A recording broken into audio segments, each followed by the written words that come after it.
হ্যাঁ ফ্রেন্ডস, দেখো আর একটা রেসিপি নিয়ে এলাম। আজকে দেখবো 5 মিনিটের সবজি। তার জন্য আমি সবজি নিয়ে নিয়েছি কাঁচকল, আলু, গাজর, বরবটি, পটল।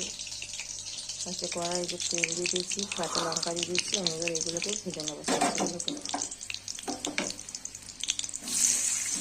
তারপরে সবজি দিয়ে দেবো।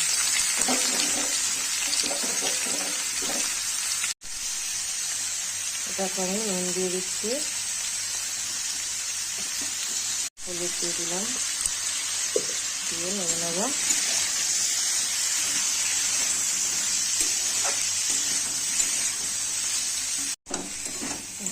তারপরে ভেজে নিচ্ছি। আর একটুখানি বেগুন ছিল দিয়ে দিয়েছি, অল্প সামান্য কাঁচের বেগুন একটা ছিল, ভালো করে ভেজে নেব সবজিটাকে। জিরে গুঁড়ো দিয়ে দিলাম, অল্প টমেটো দিয়ে দিলাম, ভেজে নেব। একটু জল দিয়ে দেবো। আপনারা লুচি, রুটি, পরোটা সবার সাথে খেতে পারেন। একটু লঙ্কা গুঁড়ো, হলুদ গুঁড়ো দিয়ে দিয়েছি, আর একটু নুন, আর একটু চিনি দিয়ে দেবো। এই সবটাকে মিশিয়ে নেবো, দিয়ে নিয়ে চাপা দিয়ে দেবো, সেদ্ধ হচ্ছে।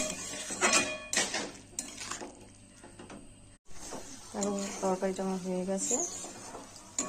একটু এই মতো রাখতে হবে, রস রস, নাহলে ঝোল ঝোল মতো হয়ে যায়।